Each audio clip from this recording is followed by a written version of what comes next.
The office was a tomb after hours. The only light was the sickly blue glow of Maya's computer monitor, painting the empty cubicles in long, distorted shadows. Her eyes burned from staring at spreadsheets for 10 hours straight. All she wanted was to splash some cold water on her face and finally go home.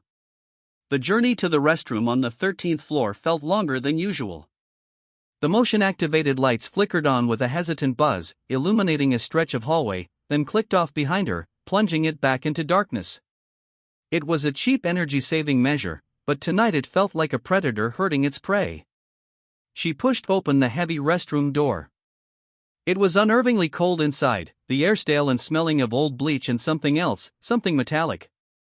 The room was a relic from a bygone era, pristine white tiles, chrome fixtures, and one large, ornate mirror that dominated the wall above the row of sinks.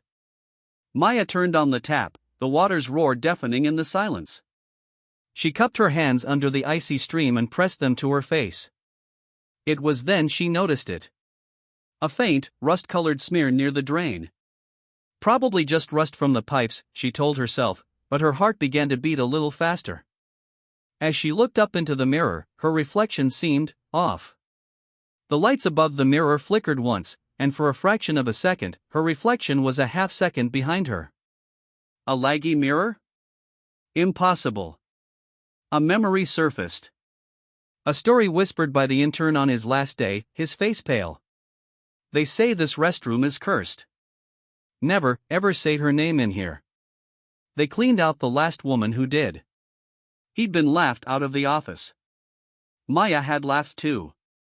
Now, standing alone in the freezing silence, the story didn't seem so funny. A perverse mix of fear and morbid curiosity took hold. It was stupid, a childish game. But the long hours, the stress, the eerie atmosphere, it cracked her rationality. She leaned closer to her reflection, her breath fogging the glass. "Bloody Mary," she whispered, her voice barely audible. Nothing happened. She let out a shaky laugh of relief. See?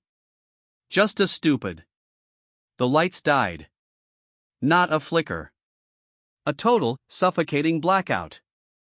The hum of the ventilation system ceased, leaving a silence so complete Maya could hear the blood pounding in her ears. Panic, cold and sharp, lanced through her. Then, a single light above the mirror sputtered back to life, casting a weak, jaundiced glow. Maya stared into the mirror. Her reflection was gone. In its place, the room behind her was distorted, darker. And standing there, in the reflection of the stall doorway she knew was empty in the real world, was a figure. A woman in a tattered, dark dress, her head bowed, long black hair obscuring her face. A dark, viscous liquid dripped from her sleeves and pooled on the tiled floor of the reflection. Maya froze, her breath caught in her throat. She couldn't turn around. She couldn't look away from the mirror. The figure in the reflection took a slow, shuddering step forward. A wet, dragging sound echoed in the real room, though the floor behind Maya was clean. This isn't real. This isn't happening.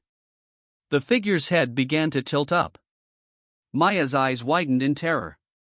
She wanted to scream, to run, but her feet were cemented to the floor. A name, hissed on a breath that wasn't there, echoed in her mind. Mary. The lights above the mirror flared blindingly bright, then exploded in a shower of glass and sparks. In the final, strobing flash of light, Maya saw the reflection lunge forward. A scream tore from her throat, cut short by the sound of shattering glass. The next morning, the janitor found the restroom door locked from the inside. When maintenance forced it open, they found Maya. She was huddled in the corner, knees to her chest, rocking back and forth.